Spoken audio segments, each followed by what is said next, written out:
Hey guys, welcome back to Critical African Thinkers. As you know, this is a place where we examine everything under the microscope of logic to ascertain what is most factual and logically consistent.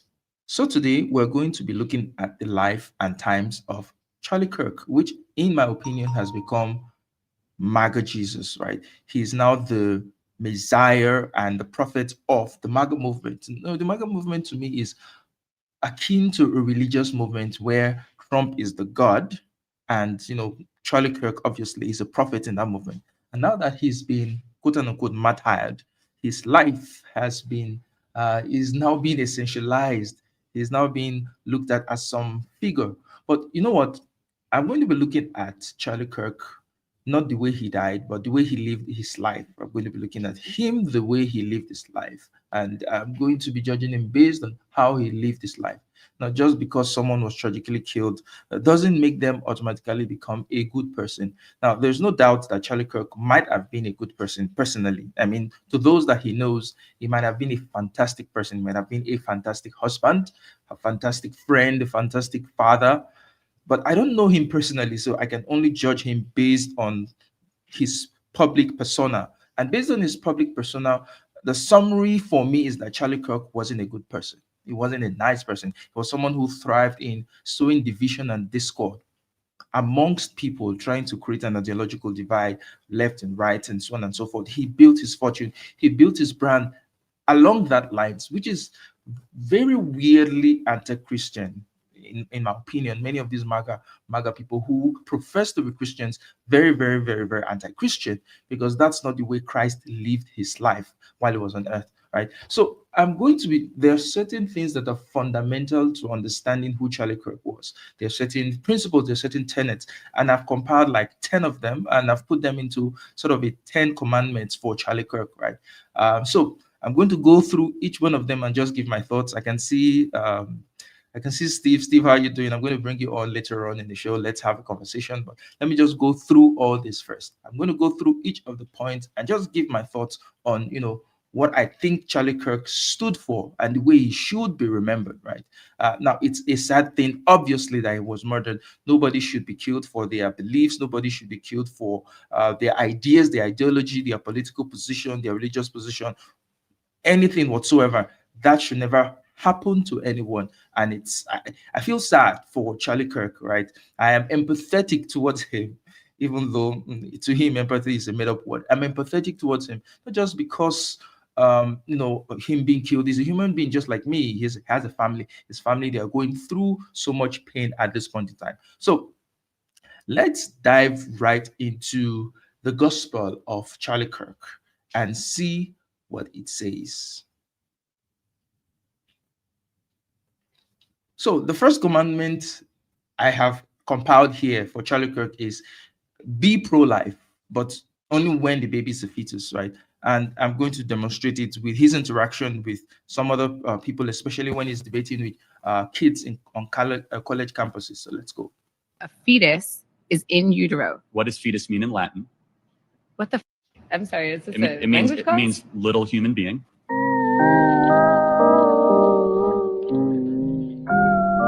So you're comparing abortion to the Holocaust? Absolutely, I am. In fact, it's worse. It's worse. Now, to just go into this first commandment of Charlie Kirk, being a Christian myself, I am pro-life. I don't think abortion should. No, I think abortion is a bad thing. I think fetuses should be protected. I think Charlie is right in that instance, but he is right only so far as to protecting the lives of the fetus. But what happens after that, Charlie doesn't really care.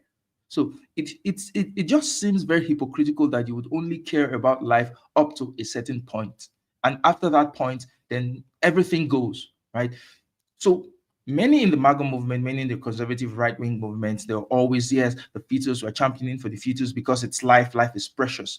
But these people don't actually care about life, because after the child is born, then there are certain things that are supposed to be in place to be able to help this child. And Republicans, conservatives, right-wingers, and people in the MAGA movement are totally against such thing. I recall very, very recently that they voted against school feeding programs for children. I mean, how evil do you have to be to think that feeding kids in school is communism, is socialism, is not acceptable?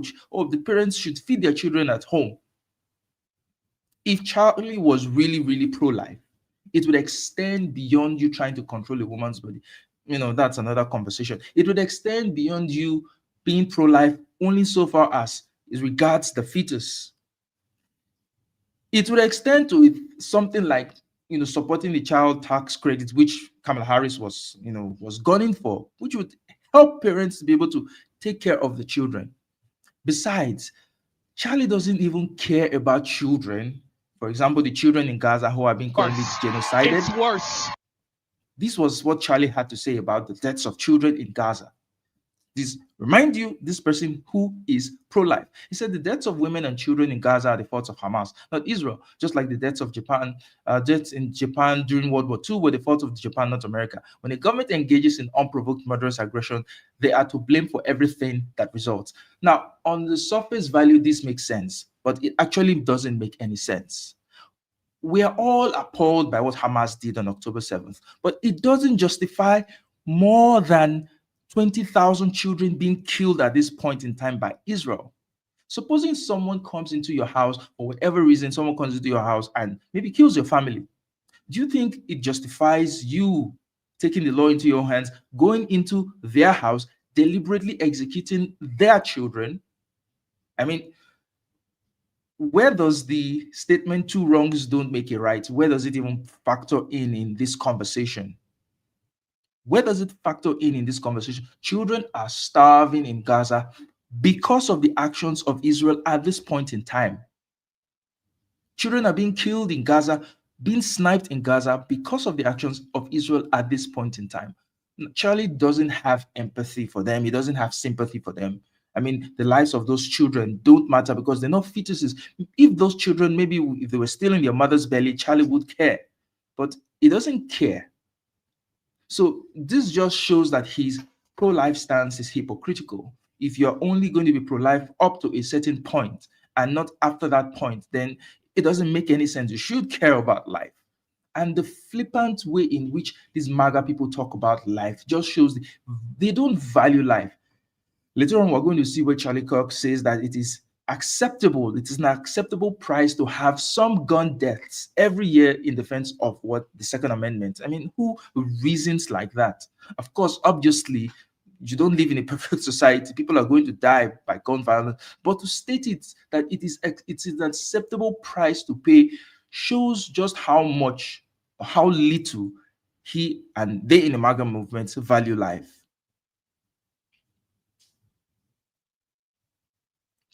So, going over to the second commandment of Charlie Kirk, bigotry is fine as long as it's against Muslims. Now, this clip was taken from a certain YouTuber called Hadim also. So he gave some commentary, which I'm also going to be reacting to. Now, over the past few weeks, Charlie's been going on racist tirades online over Muslims in the United States. Actually, Islamophobia isn't racism. It is though. People who look vaguely... You know what? Okay, let's say Islamophobia isn't racism, but it is still a bad thing in itself. Why should you be Islamophobic in the first place, right? Even if it's not racism, it's a form of bigotry. Should your argument be saying, well, this bad thing isn't racism, so it's okay?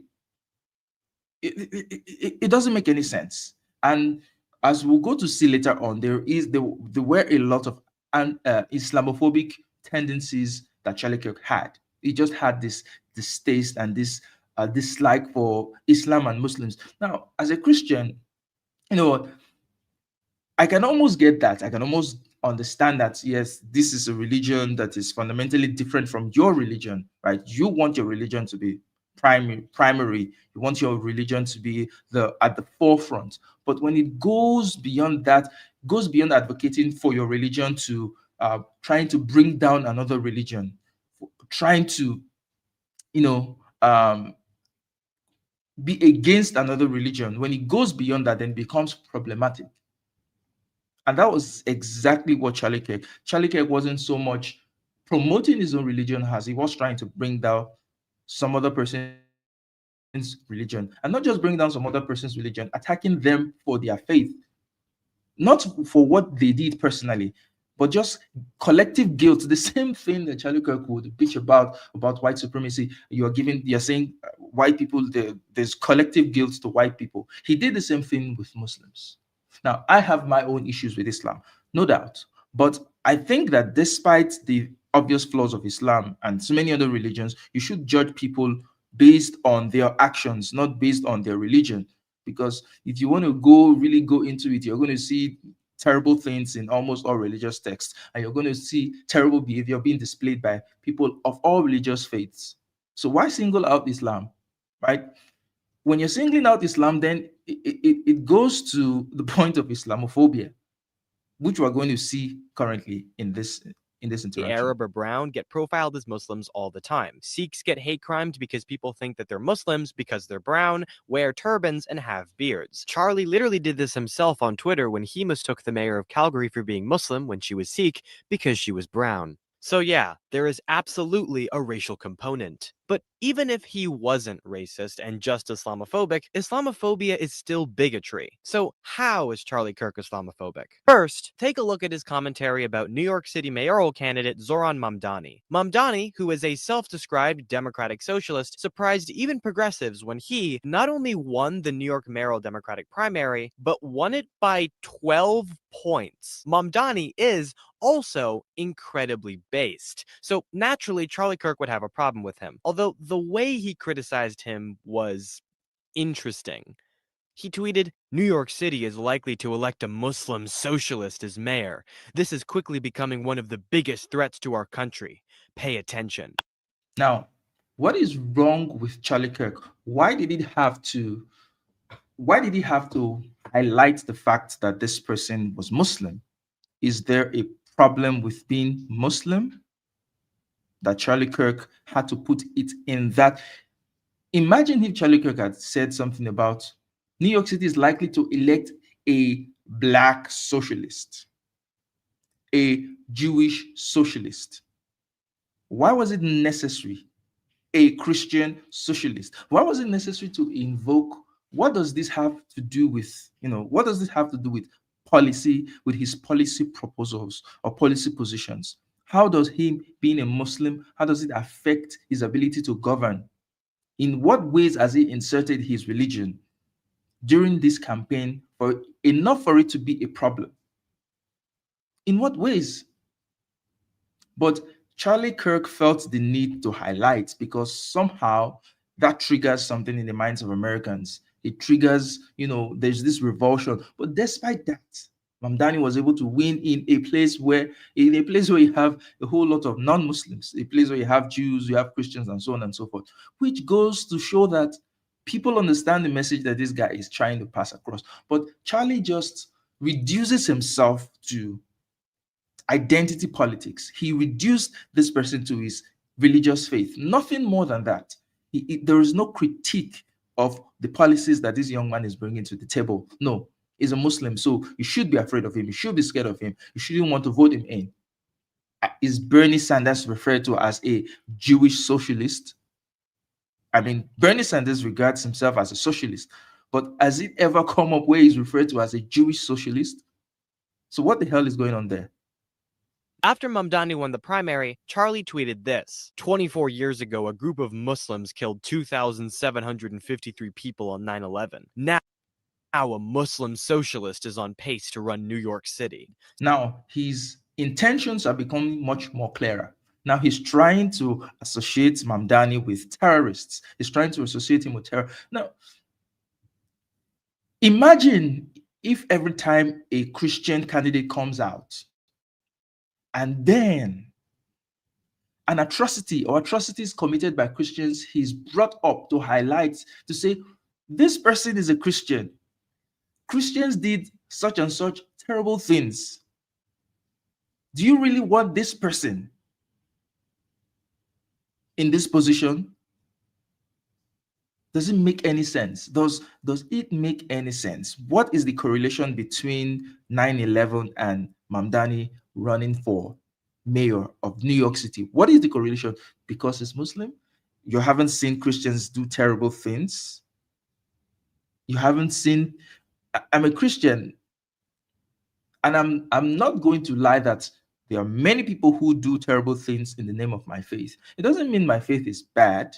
It means that these people do terrible things, and they try to use the Bible, they try to use their faith as justification for it.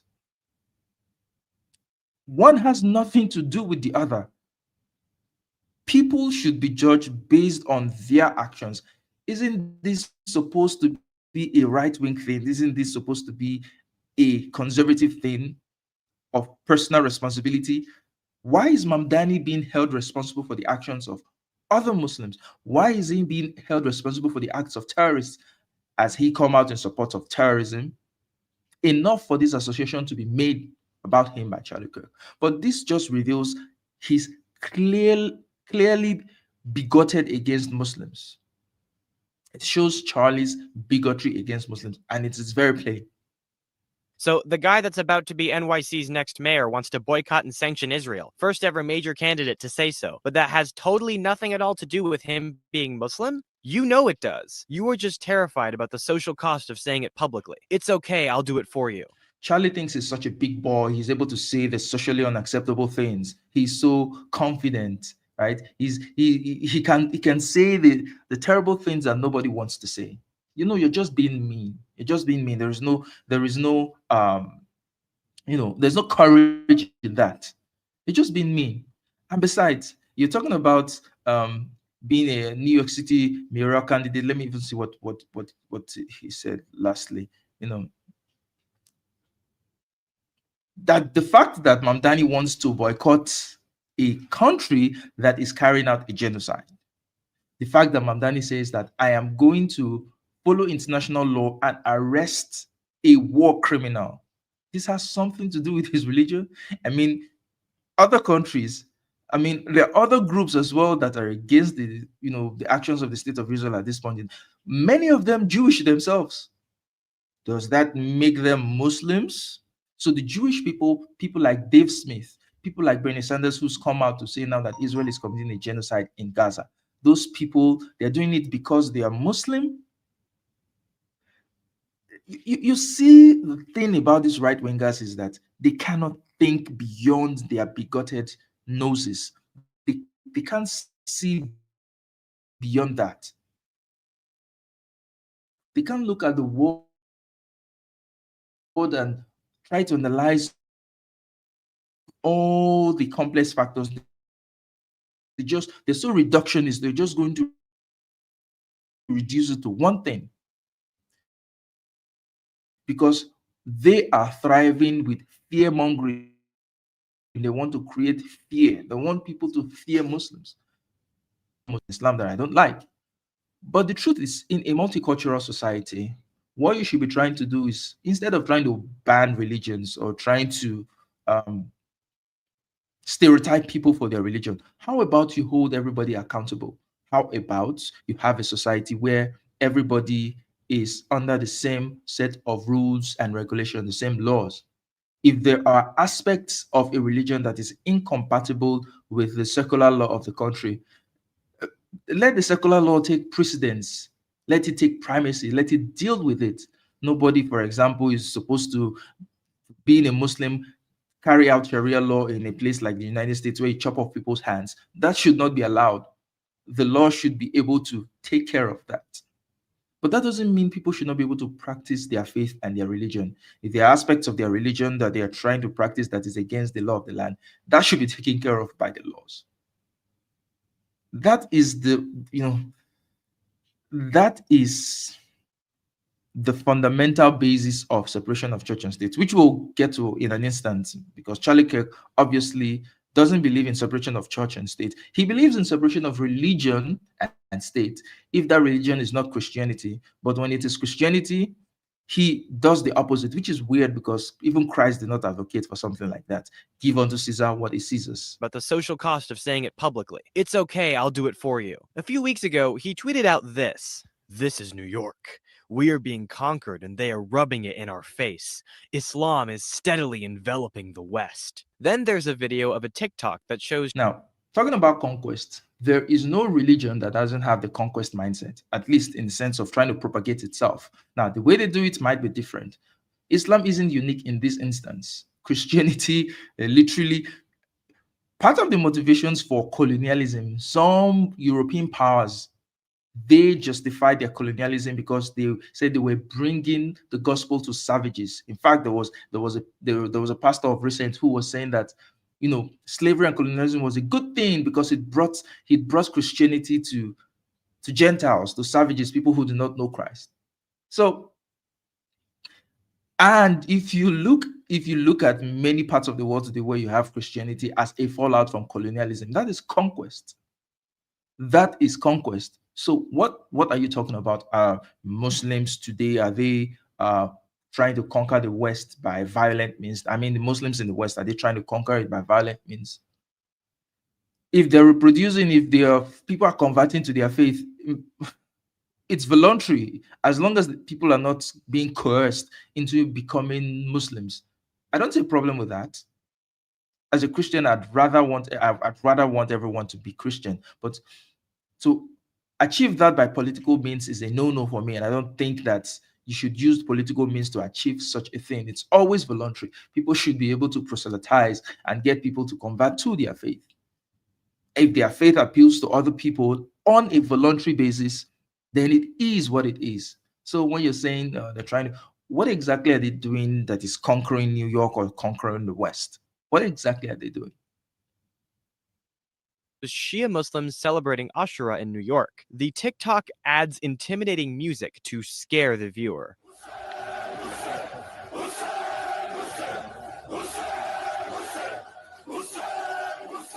But then the music stops playing.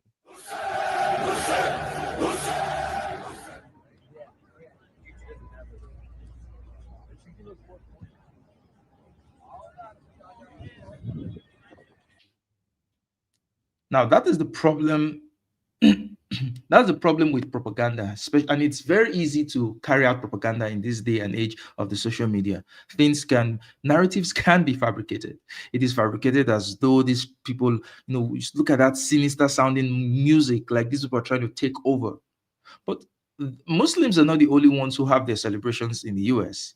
I mean, don't Chinese New Yorkers have some sort of celebration? Don't Jewish New Yorkers have some sort of celebration? Don't other groups, Mexicans, have some sort of celebrations? And I'm even sure that Africans, the diaspora Africans, have their own sort of celebration. Doesn't mean that they want to take over. This is what happens when you live in a multicultural society, which I would give the West credit for creating a multicultural society, which by and large is much more fairer than in many other parts of the world, where people of different faiths, people of different religion can coexist. That is the reality of the world today. You cannot balkanize. People cannot isolate themselves anymore. People have to be tolerant towards one another. You don't have to agree with everything. You don't have to agree with everything the other person says or does for you to be able to coexist with them, as long as they're not committing a crime, as long as they're not imposing on you their beliefs. Then there is a place for everyone. I can coexist with people who are not Christians. Does that make me any less a Christian? It doesn't.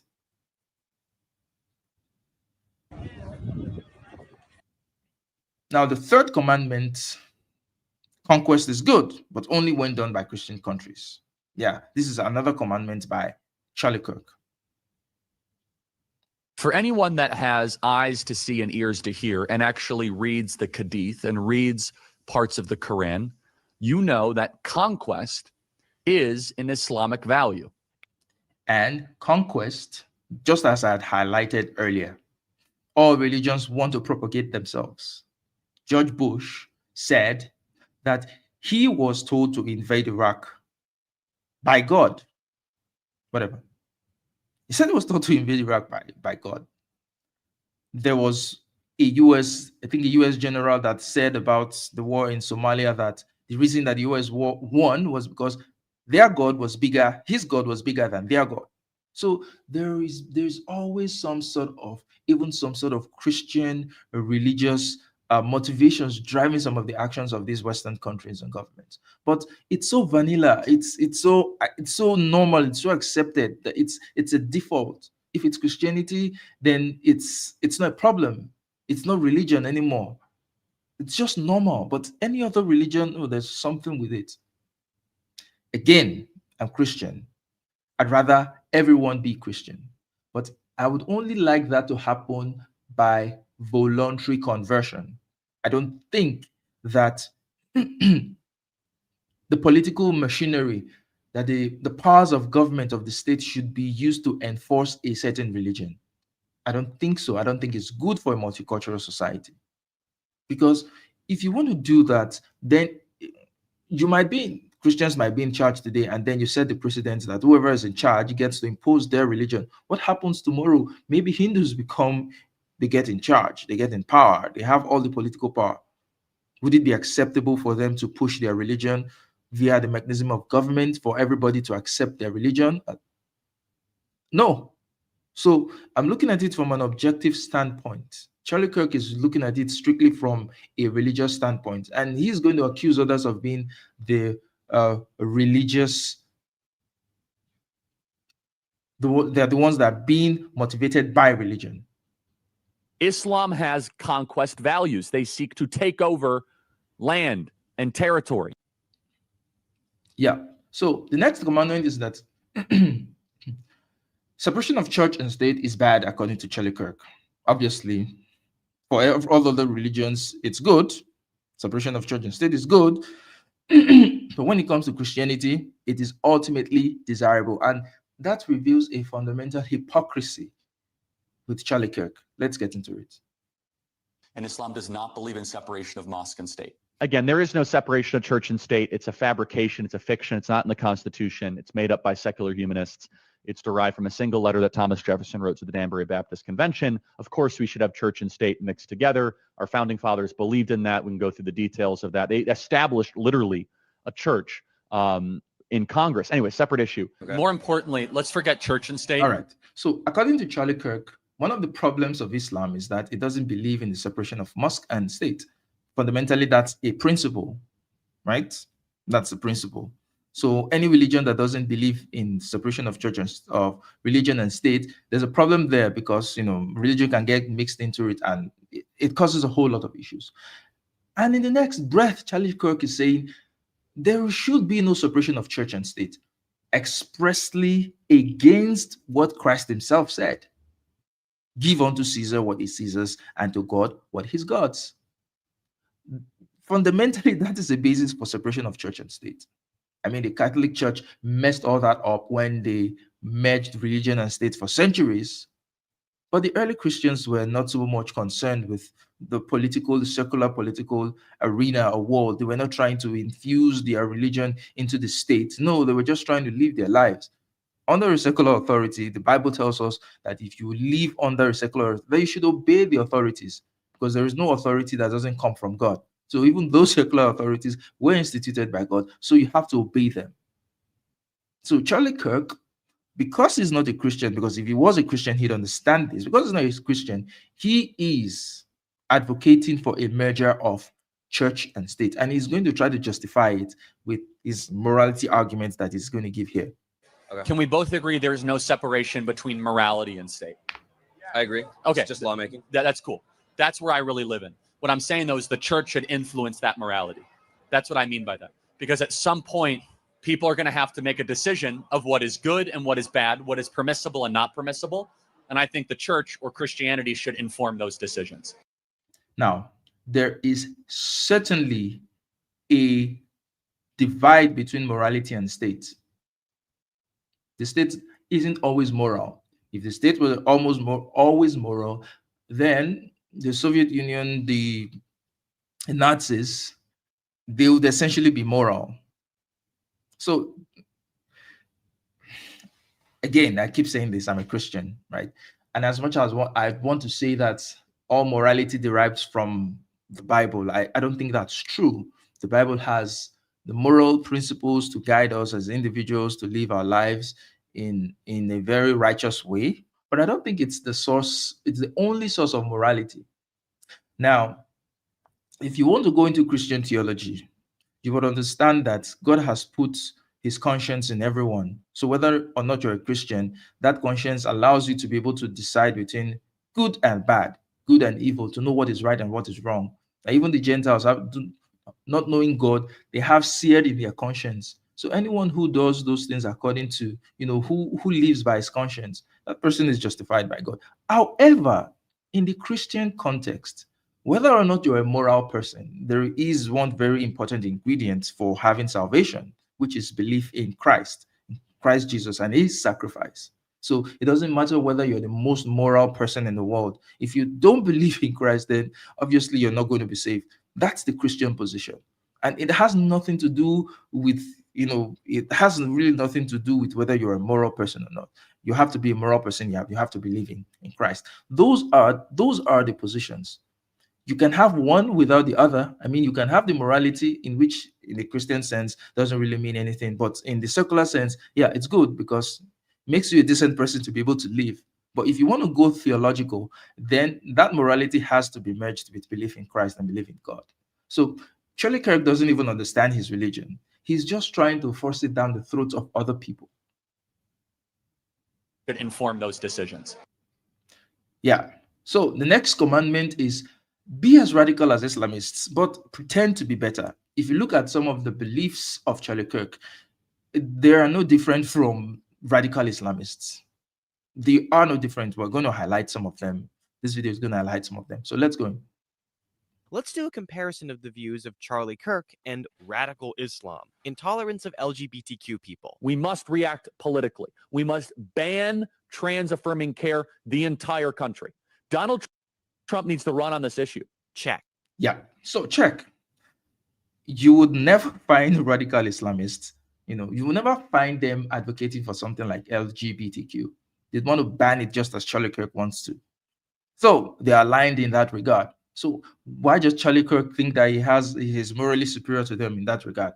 Now, back to as a Christian, because I can exist in those two planes. I can exist as the secular person, as the religious person. Of course, it's against my religion, right? But you know what?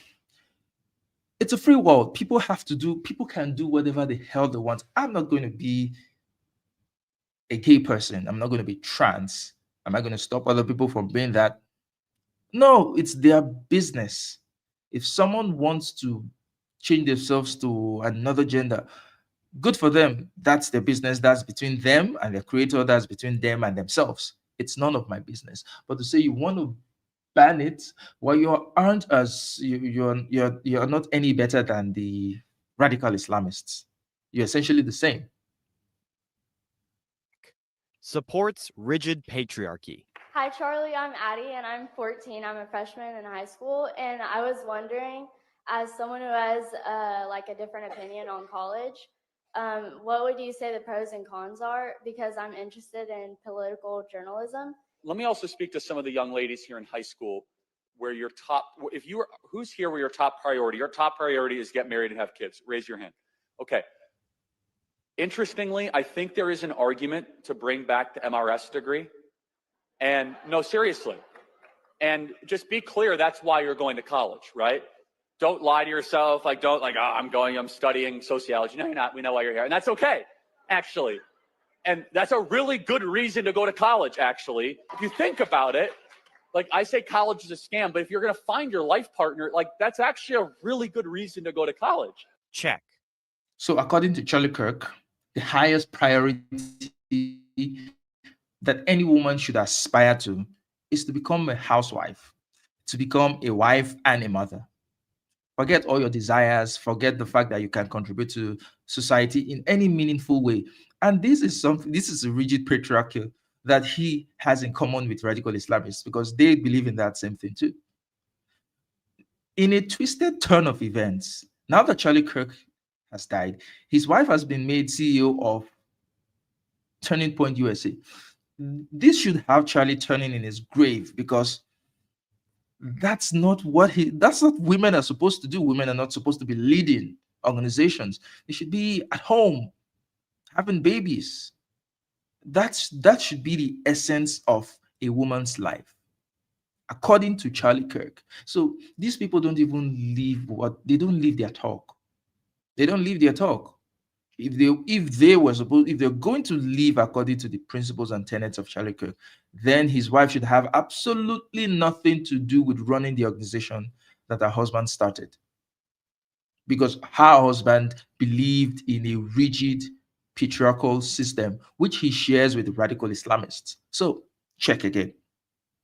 Justifies war crimes. How do you differentiate between an innocent civilian and a Hamas militant? Yes, this is part of the tragedy of war that they did not invite, but Hamas did. Check. Okay. So because war is going on, you don't discriminate between combatants and civilians. You just kill everyone, just like Israel is doing in Gaza. The same thing you complain about Hamas doing on October 7th, that Hamas killed civilians and military people.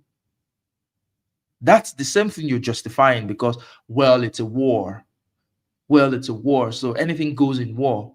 But guess what? The war did not start on October 7th, which means that what Hamas did was justified as well, according to your logic, because it's war. It was a war started by Israel in 1947 that's been going on over the decades. So what Hamas did, according to Charlie Kirk's logic, makes sense, justified. In war, there are casualties. That religion should be deeply involved in government. Of course, we should have church and state mixed together. Check.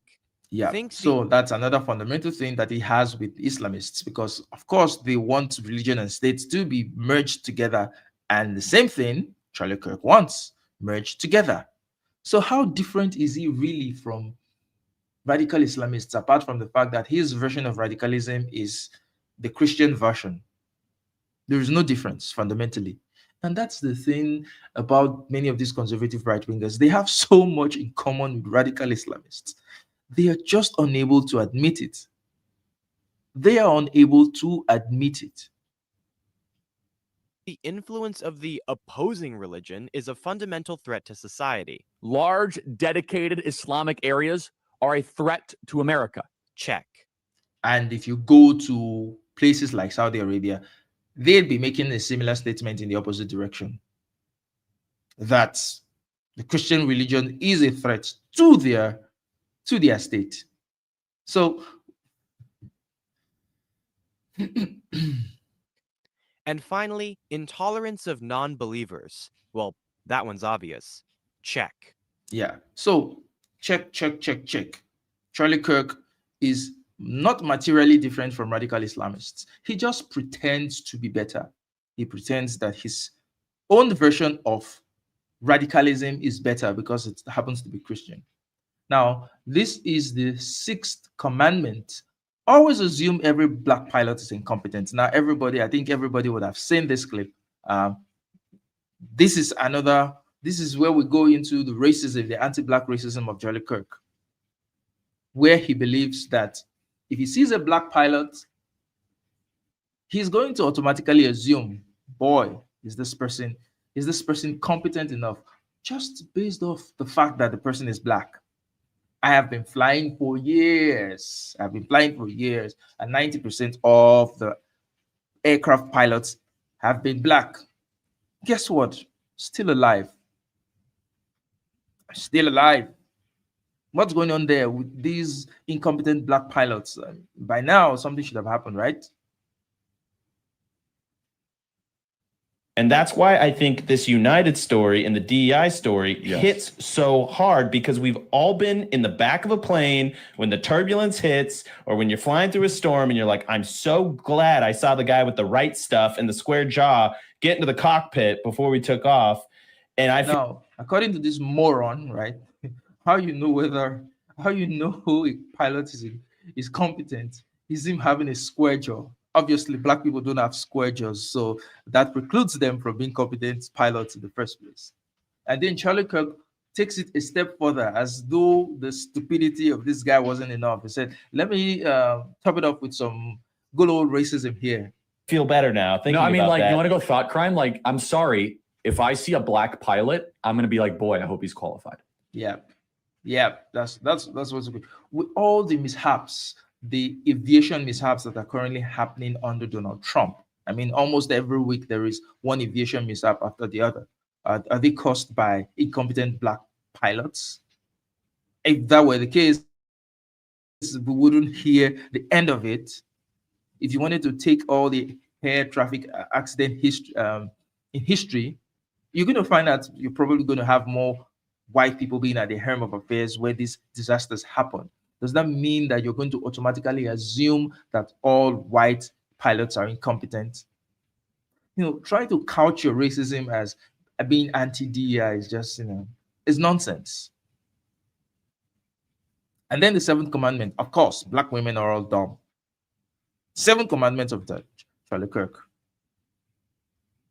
Reid and Michelle Obama and Sheila Jackson Lee and Ketanji Brown Jackson were affirmative action picks, we would have been called the racist. But now they're coming out and they're saying it for us. They're coming out and they're saying, I'm only here because of affirmative action. Yeah, we know. You do not have the brain processing power to otherwise be taken really seriously. You had to go steal a white person's slot to go be taken somewhat seriously. Yeah. So, that's something about Charlie Kirk. Of course, black women are all dumb, according to Charlie Kirk, because he doesn't even understand what affirmative action was about. I mean, all those times where black people were discriminated against deliberately. I mean, there was a letter of a black person who was rejected from medical school for no other reason other than the fact that he was black. Isn't that affirmative action for white people at that point in time, where qualified black people were disqualified, where qualified black people were not given the opportunity? Didn't a white person take that spot? Oh, affirmative action is okay for white people. You don't call it affirmative action because obviously it's discriminating against black people. But when you put a policy in place to redress such historical tragedies, it becomes a problem. Do you think that affirmative action means just picking off any random black kid from the street and giving them the opportunity? There are no requirements for this person to be competent enough to an extent to be able to take advantage of this opportunity. I mean, Glenn Lowry is a product of affirmative action, and that guy is a genius. Was it because he was incompetent? Does affirmative action automatically mean incompetence? Like just picking a random black person off the street and giving them that opportunity? See, being a right winger will make you literally dumb. Like you will lose brain cells because these people cannot think. They don't understand anything. They don't understand anything beyond what their senses, their physical senses can comprehend. Once their sight, their noses, their ears cannot really make sense of it, it becomes too complex for Charlie Kirk's brain to understand. He doesn't have the brain power to process such information. So he's just going to devolve. He's just going to be reductionist and go back to what he understands. Taken somewhat seriously. Yeah. Now, the eighth commandment. Gun deaths are an acceptable price to pay for living in America, according to Charlie Kirk. Now, we must also be real. We must be honest with the population. Having an armed citizenry comes with a price. I like how these right-wingers always talk about realism. Well, you know what's real? Realism means that we should never have had any progress, because if we really want to go back to where our ancestors came from, we should all still be living in caves. That is the way things should be. Do not progress. Do not try to change things. But let's be real. Whether you progress or not, people are still going to die. So better not do anything. This is toxic realism, where you take the human condition as evidence for not wanting change or not wanting progress, because after all, whatever you do, people are still going to die. So just leave it the way it is. This guy, and the reason they are comfortable with such an arrangement is because they are at the top of the hierarchy. So it doesn't many of these things doesn't really affect them. There is no incentive to want to changing a system that benefits you. There is no incentive for Charlie Kirk, being a privileged white male living in the Western world, wanting to change anything. He probably also thought that he'd be shielded from gun violence. That's why he was, championing this position, this ridiculous position. Obviously, as we have seen, as we know now, that he himself was not even safe from it. Supposing Charlie knew that something like this would happen to him, do you think he'd have a different position? Or do you think he'd still say that it's an acceptable price to pay? That his life is an acceptable price to pay? And that is part of liberty. Driving comes with a price. 50,000. Wow. You see the guy at the other side just listening to his prophet going, wow, as though he's saying something profound. Driving comes with a cost. Of course it does. But you know what? Cars have gotten progressively better. The safety features have improved tremendously from when cars were first invented. And the reason why they have improved is because people sat and thought, how could we make it better? I am sure Charlie Kirk then would be arguing against things like the seatbelts, because according to him, whether or not you have seatbelts, people are still going to die in car accidents. 50,000 people die on the road every year. That's a price. You get rid of driving, you'd have 50,000 less auto fatalities. But we have decided that the benefit of driving, speed, accessibility, mobility, having products, services, is worth the cost of 50,000 people dying on the road. Wow. So we need to be very clear that you're not going to get gun deaths to zero. Is there anybody who says it's possible to get gun deaths to zero? This is the thing, this is the bait and switch that many of these conservatives do. They caricature the arguments of their opponents. They strawman the arguments. They make it so ridiculous such that you just have to dismiss it. Is someone like Kamala Harris going to say that there should be no guns in America, that people shouldn't be able to own guns? People are calling for sensible gun laws and legislation, and you're interpreting that as there being zero gun deaths. Because they cannot engage on the merits of the arguments, they have to strawman it. They have to come with this caricature. Oh, they're looking for a utopia where there are zero gun deaths. Dude, that's not what they're talking about. Even Japan, that doesn't have guns, their prime minister, Shinzo Abe, former prime minister, was killed by a makeshift gun. So it's literally impossible. Nobody is going to be arguing for zero gun deaths, Charlie. Ridiculous. It will not happen. Right. You can significantly reduce them through having more fathers in the home, by having more armed guards in front of schools. Oh, so let's look at those two things. Oh, I like this. This is how you reduce gun deaths. More fathers in the home. And what? Armed guards. Charlie Kirk was just shot and killed at an event. Charlie Kirk had a father that didn't prevent it. The guy that shot him had a father that didn't prevent this from happening. Charlie Kirk's kids are going to grow up without a father. Would this automatically make them criminals? Would this make them, just because they don't have a father right now, would this make them criminals? There were armed guards at the event. I mean, that state is not an open carry state. There were armed guards at the event in which Charlie Kirk was murdered. Did that prevent it from happening? I mean, Charlie, you see where your argument just falls apart. That the two most important metrics for reducing gun violence were present in your own scenario and did shit to prevent it. It did shit. Who? Man. And they're all clapping. I mean, because it's a cult, it's a religious organization. This is their prophet, who's now been made into a martyr. We should have an honest and clear reductionist view of gun violence, but we should not have a utopian one. You will never live in a society when you have an armed citizenry and you won't have a single gun death. That is nonsense. It's drivel. But I am yet to see who has ever made that argument of zero gun deaths. I'm yet to see that person. Maybe Charlie can point me in that direction. I think it's worth it. I think it's worth to have a cost of, unfortunately, some gun deaths every single year, so that we can have the Second Amendment to protect our other God-given rights. Yeah. So Charlie Kirk, by his metric, has paid the price for the Second Amendment, for having the Second Amendment, by graciously dying in 2025 in protection of the Second Amendment.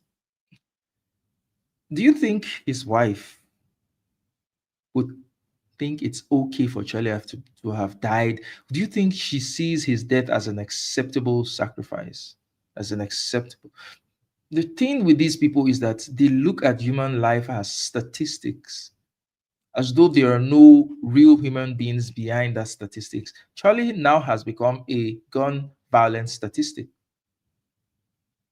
Does it make the pain any less real for his family? For his children who are going to grow up without a father? For his wife who's now widowed? Does that make it any less real? Do you think all of the people who have died from gun violence, which Charlie says is acceptable, do you think their pain is not real? Do you think their pain is not as real as Charlie's? This is what happens when people are divorced from reality, from humanity, where they're just living in a very selfish, self-centered world, because they think that certain things cannot affect them. So it's okay to happen to other people. It's just a statistic. Well, now you have become a statistic. That is a prudent deal. It is rational. And then the shooter said, terms accepted. Ninth commandment, if you get murdered, you're a scumbag. And I'm not going to go on this endless soapbox defending Derek Chauvin. I think he's kind of not a great person. But I am also going to offer some context and some nuance about the death of George Floyd that no one dares to say out loud, which is that this guy was a scumbag. Yeah, and I'm going to apply that same metric here. You know what? I'm not going to defend Tyler Robinson, who killed Charlie Kirk.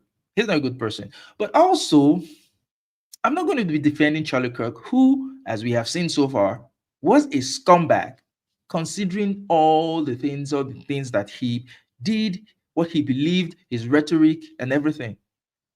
Now, let me go in front of Charlie's wife and say something like this and see how she reacts.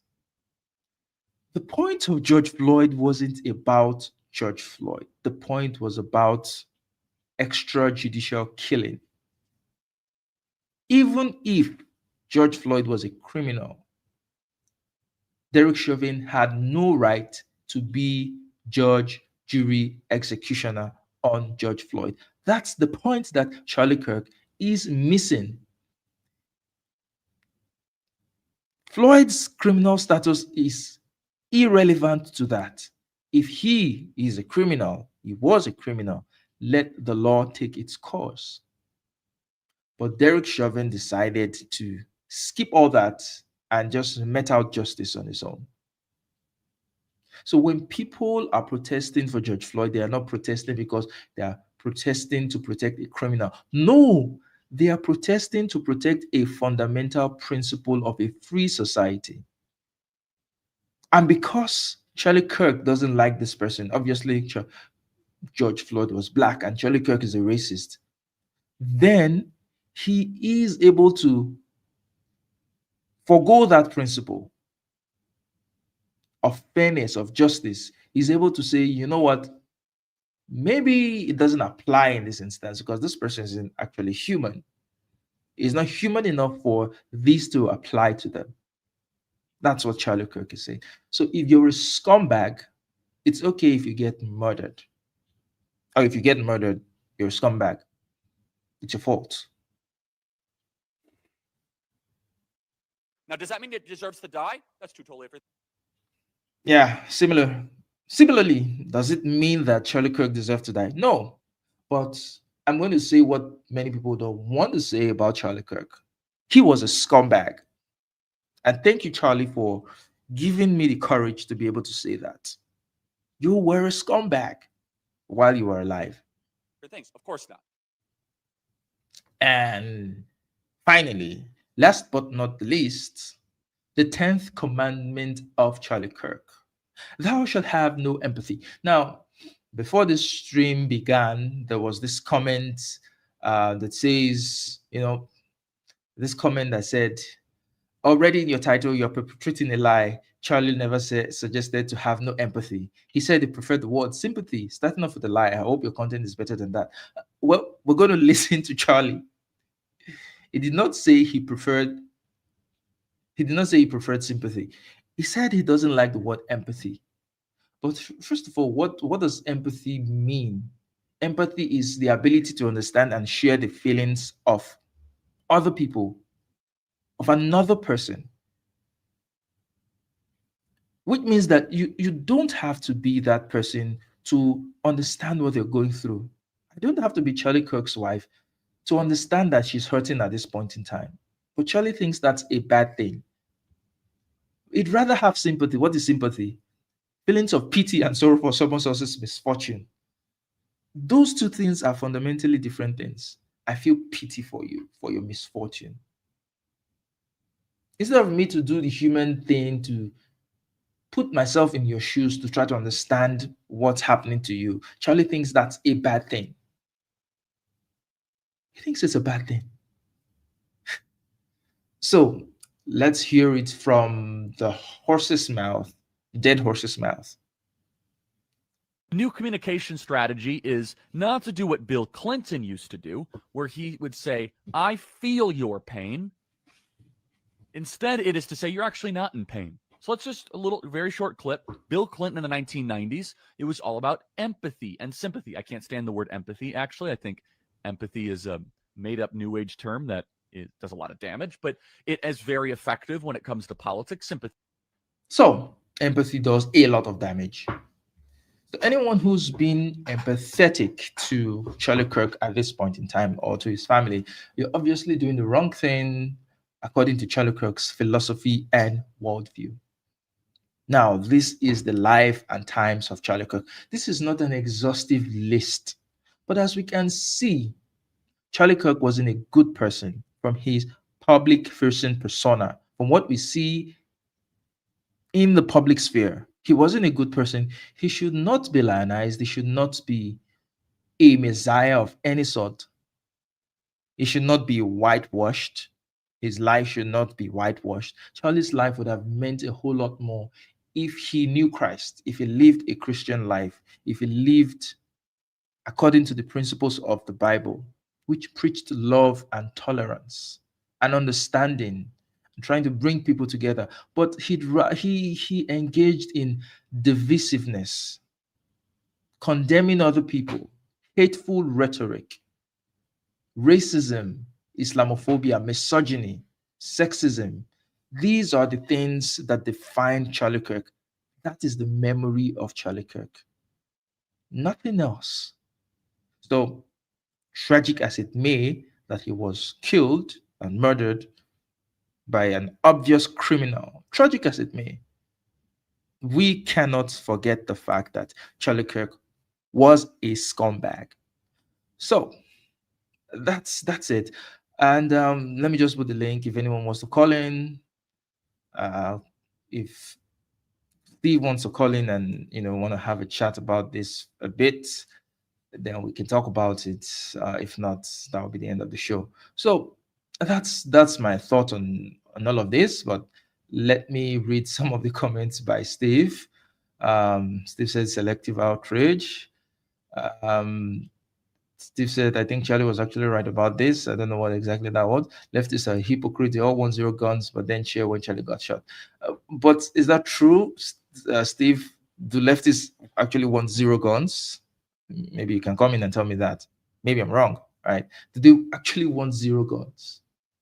But zero guns doesn't equal zero deaths. Hey, Steve. Good. How you doing? Been a long time. It has, man. It has been. Busy How's working. it going? Busy. Busy. It's good. It's good to. You cut your hair. Yeah, well, had to be professional. Work requirements. Okay. Yeah, kind Okay, of. I see. I probably But could have gotten away with the mohawk still, but image. yeah, but they're not going to touch the beard because that's a Nope. fighting. That'd be a fighting stance for me. It would be. It would be. Welcome. So tell me what do you think about this whole situation? I think you made a really good video, and I think you made a lot of really great points and points that I really, honestly, I can't really argue with much. And I apologize. I have to be kind of quiet because everybody's asleep in my house. But let me just make this statement. I fucking hate Charlie Kirk. I hate his dumb fucking face. And now I've got to see his dumb fucking face everywhere, every day. And it's pissing me off. But he didn't deserve that. Yeah. This kid, Tyler Robinson, robbed us of the ability to squash his stupid ass ideas that have now become immortalized in the mouth of a martyr. You can't beat that. It's going to take a long time to beat his stupid ass ideas. And that pisses me off even more, and I just, much like what you described in your video, the 10 Commandments of Charlie Kirk, he was a hypocrite, and a lot of people are saying, well, he lived like he said he wanted to live. He walked the walk and talked the talk. That doesn't mean that he was right. People forget that. Like, that doesn't mean he was right about anything. Shit, just in the short video, I was able to come up with a couple of, easy arguments against him. Like, that's how easy it was. Like, I don't know if anybody saw it, but there was the Oxford debate. Charlie was invited to debate at the Oxford debates, and he got squashed by this 19-year-old little blonde girl. Destroyed. Like, couldn't keep up with her at all. I mean, Oh, you have to send me that clip. yeah. Well, I mean, just look it up. I mean, Oxford debates are published on YouTube. You can find it, not a problem. But this is, as a lefty or a liberal or whatever you want to call me, like, the thing that irritates me the most is that nobody challenged him who had half of a brain, because if they did, they would have done what this 19-year-old girl would have did, and she did her research. She watched his arguments. She knew play for play what he was going to say, and that's how she destroyed him. Like, we were that close to destroying a stupid ass argument and a stupid ass man, but now we got robbed of that. And and the thing is, it's like all of society is worse for that. Conservatives too. Because I think what people don't understand about debate, and this is why debate is so critical to a civilized society, is that you might get defeated today, but you might come up with a better argument later. Yeah. Like, I don't understand why people think that losing is such a bad thing. I've lost debates. It's like, okay, now I'm going to come up with a better argument. You know what I mean? And it's just, it's infuriating. And the funny thing, I don't know if it's funny, but the interesting thing is the kid that was asking him the question when Charlie got shot was directly pointing to the fact that Charlie kept saying that trans people are shooting more and more people. And this guy's argument was, no, the left is peaceful. Well, blew that shit out of the water, didn't it? No option now other than to just admit that the left is violent. But is this a left thing? Is this the No. left, or is this a person? Is this a person who decided to take the laws into their hands for whatever reason? Right? I mean, leftists did not sit. Yeah, leftists did not sit down, have a meeting somewhere, and say, Charlie Kirk has to go, and someone, even if this guy is a leftist, even if he's is a far left radical, whatever. Yeah. It's not the left that did this. It's Tyler that did this. Yeah. I mean, I'm embroiled in the left because a lot of my friends are left. I'm, mostly left leaning. most of my lefty friends are vehemently against his assassination. You know, that's, I mean, it scares people because A, what I've already mentioned, but B, what if I want to speak out? Exactly. Am I the next target? So now the modus operandi for any disagreement is murder. Okay, well, I'm just going to keep quiet. Now we're all done. We're dead. We're all dead in the water now. And, you know, I think a lot of people realize that, and that's why you see a lot of, even Whoopi Goldberg, who is extremely left-leaning and has said some stupid shit over the years. You know, I thought she would be one of the ones cheering it, and she wasn't. She was like, no, this was not good. So I think this has solidified a couple of things, but sorry, go on. Yes, sorry for jumping in right there. So you know what, for all my gripes with the left, I think the left they actually have more humanity in them than the right. I'm going to make this about left and right. I have seen the reaction. Of course, you're going to get fringe people here and there cheering such things, but from very popular leftists, from very prominent people on the left, from the Democrat side, it's all been condemnation from them. There is no cheering. There is no the, they're not getting some sort of satisfaction from this. The establishment leftists are all against this. Now, that cannot be said when it was the other way around. When that Democrats, I think, senator and her husband were murdered, I didn't see a similar sympathy from the right. There was no call for, no prominent right-wing person came out to condemn such. It was just it was radio gloating. silence. It You was understand? gloating. So Their silence those was two gloating. sides, yeah. So those two sides are fundamentally different, and it pains me. It pains me because on fundamental principles, I agree with the right, but their tactics is just so inhuman that I cannot stand the right at this point in time. You know, it's okay to be left, Charles. Nah, you're not gonna catch me. I'm just kidding, man. No, but really, like you're right, dude. It's frustrating because, you know, when I talk to conservatives, which I still do quite a bit because I live in a conservative state, the thing that pains me the most is they think less about their arguments than the left does. But even the left makes the same mistake. You know, I'll give you a great example. I love this example. Get ready for this bomb, because I don't think I've ever heard anybody talk about this. So I'm going to give you kind of a bullet in the barrel here. Without leading into the question, just ask a leftist, do you agree that when a woman is murdered and she's pregnant, that it's perfectly rational to charge the murderer with 2 deaths? Because if you are, then you admit that abortion is wrong. And let them fucking stew in that for a minute. Because it's the one thing I haven't heard anybody argue yet. But they will agree to it. They're like, yeah. Okay, well, explain to me how you're pro-abortion then. Yeah. Like, you keep telling us that it's not murder. You keep telling us that it's, you know, I'm pro-choice. You know what I mean? But even I have to admit that I have no argument for that other than it's not my body. I don't have a choice in it. I can still demonize you and still call you a piece of shit for doing it, but I can't do anything about it. Right? But that's a gotcha moment. Like I have yet to drop that on any of my lefty friends, but I plan on doing it at the first opportunity I get. And I'm gonna watch the facade crumble as they don't realize that they just got trapped into an argument that they can't win. Yeah. You know what I mean? But, you know, going back to your video, I made a couple of notes.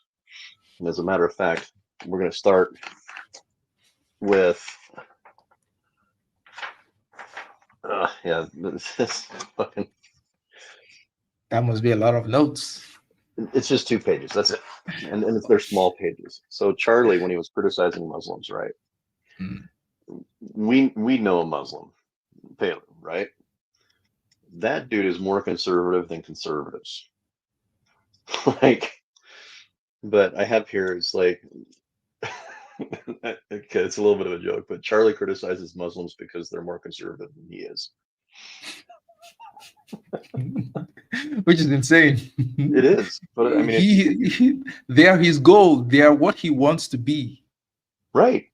Women should be in the house just having babies. What do Muslims believe? That women should not work. They are there to propagate and to take care of the children. It's the same thing. It's the same exact thing. Exactly. Men should be the head of the household. Okay, same thing. What exactly is it that Charlie believes in that is different than Muslims? Nothing. I can't really think of anything aside from, like the most extreme versions of it, which is like Sharia law and, a few other things. And, I don't even think he's against genital mutilation, to be honest with you, because he's perfectly fine, circumcising his own son. So it's just women that he has a problem with, genital mutilation, which is weird because he doesn't really care about women. But, and God knows how his opinions would have changed over time. And that's another thing too, is like, we didn't even give this guy a chance to grow out of his stupid ass opinions. He's a kid. I mean, 31. Yeah. He's a kid. But, it's like he was just barely starting to come around. I can't remember the pockets. I think it was on something. What's his name? David. Dave Smith? David Beck. Something. I can't remember. He goes by all three of his names. But anyways, he was on his show and he was criticizing Israel. And you could see there was a splinter of doubt in his position on standing with Israel. So I think it's a shame that we didn't get to see the side of Charlie becoming more empathetic and getting more wisdom as he got older and starting to see the error of his ways. But he got robbed of that, and so did we. Yeah. But I also have a note on here. One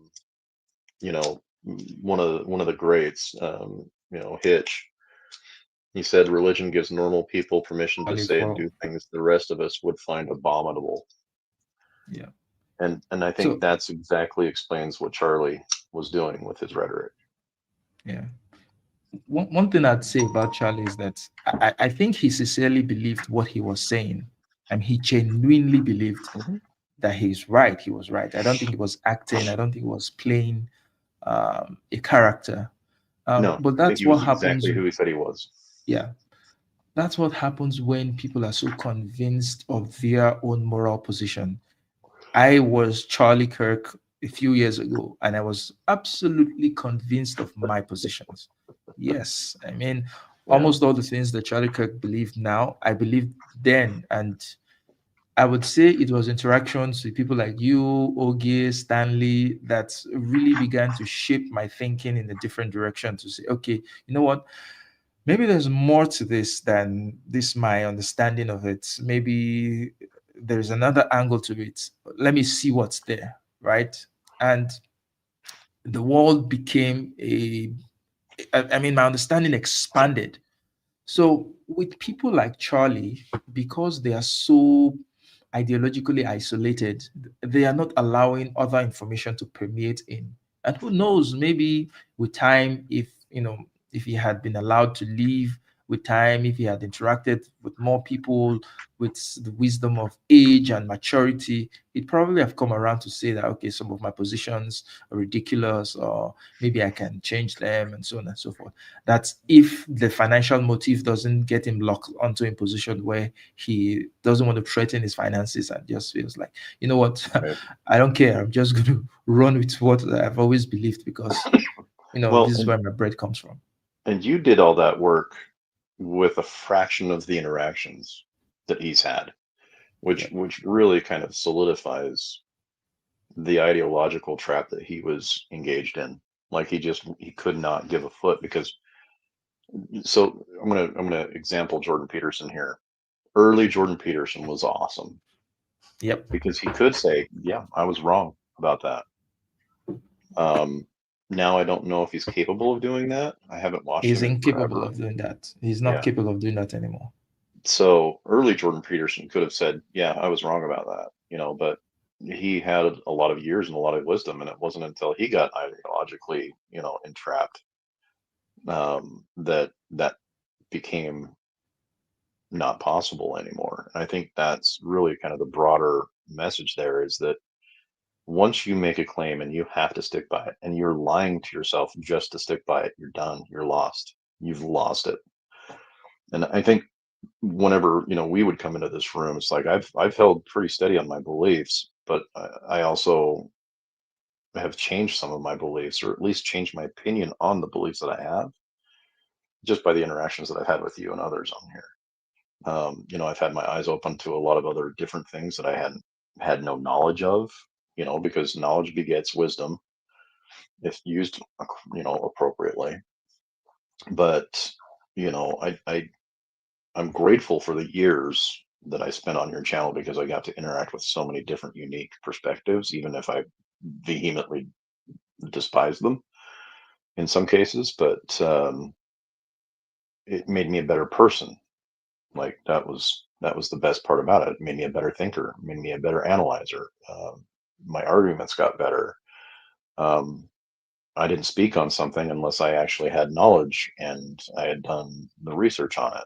There was I think there was a couple of times where, like, I don't know much about this, but here's a question, and blah blah blah. But Charlie didn't do that, because if Charlie did that, and I'm going to link this to the second point that I had with church and state. If Charlie had done what I did, even a modicum of it, he would have found that he was completely fallacious and wrong about his perspective on church and state. He criticized Thomas Jefferson in that. It was like, oh, that was just a letter to this other, guy, and the Jefferson letters and stuff like that. And it's like, yeah, but now if you listen to his later arguments, he's using other people's personal arguments in their correspondence to justify his reasoning. Yep. And it's like, I don't think he read it, because I can tell you right now off the top of my head, well, the First Amendment right there, it says the government will what does it say? Hold on, I got it. Hold on, I'm gonna bring up my pocket constitution here. Government shall make no laws. Congress shall make no law respecting an establishment of religion or prohibiting the free exercise thereof. And then speech and press and stuff like that. But then Article 6 of the Constitution itself, it's kind of a long one, but I'll get to there's like 3 paragraphs. I'll read you the third. Senators and representatives before mentioned, members of several state legislatures, and all executive and judicial officers, both of the United States and several states, shall be bound by oath or affirmation to support the Constitution, but no religious test shall ever be required as a qualification to any office or public trust under the United States. If that doesn't tell you that it's not a Christian fucking nation, I don't know what's going to convince you. Despite the fact that in the Treaty of Tripoli that Washington signed, he clearly states in that treaty that the United States is not a Christian nation. Some of the other founding fathers who were very Christian spoke out very, I don't know how you would put it, but they were very adamant about their position. So like there was Thomas Paine, who probably had the most scathing view of it. I'll read it. It says, whenever we read obscene stories, the voluptuous debaucheries, the cruel and torturous executions, the unrelenting vindictiveness with which more than half the Bible is filled, it would be more consistent that we called it the word of a demon than the word of God. It has served to corrupt and brutalize mankind.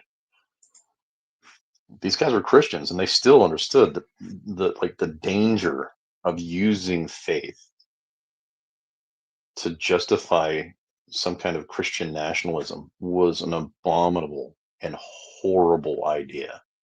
Like, they knew that. That was probably one of the most cruelest, perspectives of it. But there was, Thomas Jefferson said Christianity neither is nor ever was part of common law. John Adams said that the government of the United States is not in any sense founded on the Christian religion. These are our founding fathers. And Charlie just was like, nah, I'm not even going to bother researching that. I'm not even going to bother admitting that I was wrong. I find that repulsive. I find that a disgusting position to have. Yeah, he was simply being revisionist. He was trying to fit the Constitution into his own worldview because he thinks that Christianity should be primary. And this idea of Christian nationalism is fundamentally anti Christian, putting those two things together. Christianity isn't a national religion, it's a Right. global religion, it's a world religion. Brothers with Christians all over the world, wherever they are, irrespective of their nationalities or their ethnicity. That's the nature of the faith. To confine it to a nation and to put it within political bounds is it's apostasy. Like it's against the religion Yeah. itself. So what the hell are these Christian nationalists doing? Well, I think in one of the clips that you shared where he was talking about that, talking about something else, I can't remember what it was, but he was talking about the law of the land and that we don't make laws based on feelings, right? What's religion if it's not a feeling of God? Like, tell me, like, how can you contradict yourself and not know that you contradicted yourself in such a marvelous fucking fashion? Excuse my French. I need to stop cussing. But that's all for my notes. But I have other opinions on other stuff. But yeah, I think Yeah. it's nobody ever got to challenge him, so now he's a martyr. And his word is impeachable unless it's like people like you or me that are like, no, he really wasn't a good person. Yeah. Yeah. And the racism, holy shit, the racism. Dude was just full on racist. It was like, you know what? And he was doing it as though he was a brave person. He was hiding behind the facade of being brave. Oh, I'm saying what people don't want to say. I'm saying the truths that people don't want. No, you were being racist and you're being mean. Yeah. There are ways of putting those things that, I can be just as, just as hard hitting with facts without being racist. Like, Right. When you talk about Zoran Mamdani, for example, you can criticize his policies and you can call them out for what they are. But when you sneak in his religion or his Muslim, associating it with 9/11, and Right. dude, you're being racist. Dude. There is nothing brave about that. Nothing brave about it. Yeah, What is brave? What would be brave would be you recognizing what the person's beliefs are politically and challenging them and bringing an alternative to say this is trash and this is why it is trash. Not, oh, is a Muslim, they're taking over. Come on. Yeah, it's lame. And it's like I don't think he understood how stupid he sounded when he would put a qualifier before his opponent and then put the same qualifier in front of him. Like he'd say, well, he's a Muslim, American. Well, you're a Christian American, dude. Like, what do you want me? Like, that tells me nothing. Exactly. You can be a conservative or a liberal Christian. Like, those two things are not mutually exclusive. Exactly. So why would you make like? And this is kind of the problem that I have too. Is like part of the reason why I kind of stepped back from being an online presence was the number of stupid people out there was enraging. Just I agree. dumb fuckery everywhere. And it was really difficult to deal with in some cases where they just make some really confident but stupid statement, and you're just like you just sit there left looking like a dumbass because you don't know how to respond to such a stupid statement, and they think they got you, and you're like, no, this is the look of absolute sheer confusion on how you could say something so fucking stupid. And it, like, there's just millions of those people voting. I do not sleep well at night. I should have never gone online. You're so spot on. The level of stupidity is incredible. I mean, in this age where you could literally get any information, people just choose to be stupid. It takes deliberate commitment to be ignorant in this age. It's like you are very, very intentional about your ignorance, about your stupidity. That's what it is. Like I just bought a book that is going to like teach me how to do better research. Like, because I don't like looking like I'm an idiot. Like, despite what I look like, I don't like looking like an idiot in online arguments. The times that I have, and I've lost my temper or said something stupid, I'm just like, God, that was dumb. And you're like, how am I going to come back from that one? But apparently, that was a quality that Charlie Kirk did not have. It was just not in his repertoire. Like, At all.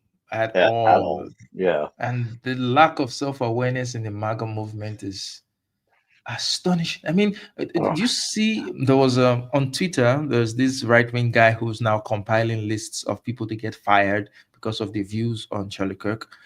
This was the same thing the right complained about the left just years ago. And they're cheering it now. Jimmy Kimmel has been fired at the behest of Trump complaining about his commentary on Charlie Kirk. This was the same thing they talked about. Yeah. Come on, what's This going is on this here? is part of the woke right that we talked about like 6 years ago. Like, we called it years ahead of everybody else. Exactly. Years. Exactly.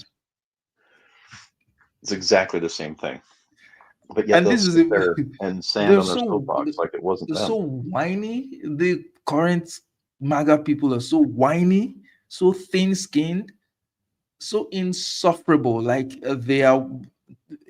I don't think there's any difference between the MAGA right now and the blue-haired leftists of yesteryears that people used to be so cringe about. They're so cringe, so cringe right now. And you're like, what happened? What happened? This movement had semblance of sanity some years ago, and now it's just Yeah. devolved into what it was supposed to be combating. Uh, Well, and that's the frustrating part. When I first started coming on your show, I mean, there was that to me was an age of learning for society in general, where we had people like Jordan Peterson who was asking questions. We had Sam Harris. We had really great minds out there asking really deep questions and coming up with really cool responses to those questions. And now we have fucking Trump. Trump ruined everything. Fuck. Trump ruined everything because he normalized stupidity. I mean, Trump, yeah, because Trump made it cool Yeah. to be stupid. Like people like, um, I'm that. I mean, someone like me could become president. So this is cool. That's what Trump did. I mean, Yeah. look at Kash Patel. I said something on Substack that Trump had to go out of his way to find a dumb Indian, and that must have taken a lot of work because I know Indians are pretty smart. For Trump to be able to get someone like Kash Patel, he had to go look deliberately for who is the dumbest Indian I could find, and then took him and gave him that position. I was That really guy, rooting for Vivek. uh, I was really rooting for him because he seemed like right before he walked out on the campaign trail, mm, like he was capable. I really do think he was capable of admitting that he was wrong about something. eh. I really do because I think I watched a couple videos and I was like, holy shit, this guy's he's actually intelligent. Like he's got his shit Yeah, he together. is. He is. He is. And I, like, I think Vivek is intelligent. despite not agreeing with some of his perspectives, like I did actually agree with a lot of them. And I was really rooting for him, especially if it was like Vivek or Trump. I'm voting with Vivek. You know what I mean? And it was just it was a shame to see him go. And I hope he comes back because we need that kind of conservative politician again. One that is actually willing, because it seemed like he was actually listening to people and listening to their concerns, and really did want to be there for the better of the American people. I would have much rather had that, even if I didn't agree with anything that he believed in. I would have Yeah. much rather had that than the bloviated Cheeto bullshit that I'm having to deal with now. And it's It's just it's frustrating. very surprising how he just disappeared from the political scene totally like he was Yeah. body snatched or something. Nothing was Yeah, heard of like him again. just poof, disappeared. It was super weird, but yeah, I mean, it really is a shame what happened to Charlie, and I'm Yeah, disappointed in our society. I'm disappointed in our culture. I'm disappointed in a group that I'm not so sure I want to associate with anymore, yeah, called the American left. And I mean, I've always been a hardcore old school liberal, so I really shouldn't call myself a lefty, but that's where I'm at now because the left's gone so left and the right's gone so right that it's like there are no moderates anymore. But yeah, it's just a damn shame, and it's a damn shame for his family. It's a damn shame for his wife, and it's a damn shame for his children, and it's a damn yeah, shame for the rest of us because we have no other recourse to stamp out his bad ideas except yeah, for stuff like this where he has no ability to retort, which is it's an injustice in itself, separate yeah. from the murder. Mm. It's really unfortunate. For me, I think I'm done with labels, right? I'm Yeah, not right, I'm not left, I'm nothing. I'm just me. My you're a ideas are critical complex African and thinker. yeah, yeah. My ideas are nuanced. They can fall anywhere that makes sense. So on this position in my line more with the right, and another position in my line more with the left. So I'm not going to put myself in a box. But just before we go, because we have to go now, I just wanted you to. There was one comment you made about. You said leftists are hypocrites. They all want zero guns, but then cheer when Charlie got shot. So I want to understand how true this actually is. Do leftists actually want zero guns? Yeah, They want yeah. zero guns. It depends on who you talk to, because there's this weird splinter faction within the left that is advocating for guns, and you can see that in one of my videos on my channel where I was talking to the three trans people. They had very different views. One was like, abolish all guns. The other one was like, no, but I don't like them, but that doesn't mean that you can't have them. And then the other one was like, I'm a firm believer that if you go far enough left, you get your guns back. So that's literally how the left is split. I mean, trans gun purchases with trans people went up 500% during Trump's first administration. But you've got certain lots of Democrats out there, especially California Democrats, that vehemently want to remove all guns, period, and they have for the most part.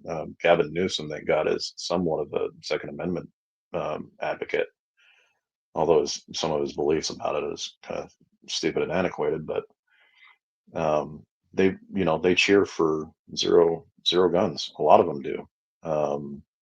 And then they cheer for murder. It's like I don't think they understand that they're just as bad as the person that shot him, because it's the same mentality. Yeah, You're glad that they got shot because they didn't align with your views, and I keep going back in my head to the ideology of communism. Um, Marx was a firm believer in gun rights, but Lenin realized that if it didn't work out, the people would rise up and they'd kill him. So he took their guns away. It was either Lenin or Stalin. I can't remember which one. Right, I'm like off the top of my head. It's like midnight here. But anywhere in time where you see that kind of system of belief that you should take something away from someone because you fear what it would do to you if you did something wrong, I think is a telling sign that you have a corrupt society, a morally corrupt society. And I've never been more ashamed to be on the left side of things than I am right now. I thank God that I haven't seen any of my friends post any stupid shit like that. Most of mine, everybody has either been completely quiet or have voiced support for Kirk's family and support for the fact that this should not be permitted. These kind of political assassinations are wrong. They're morally yeah, bankrupt.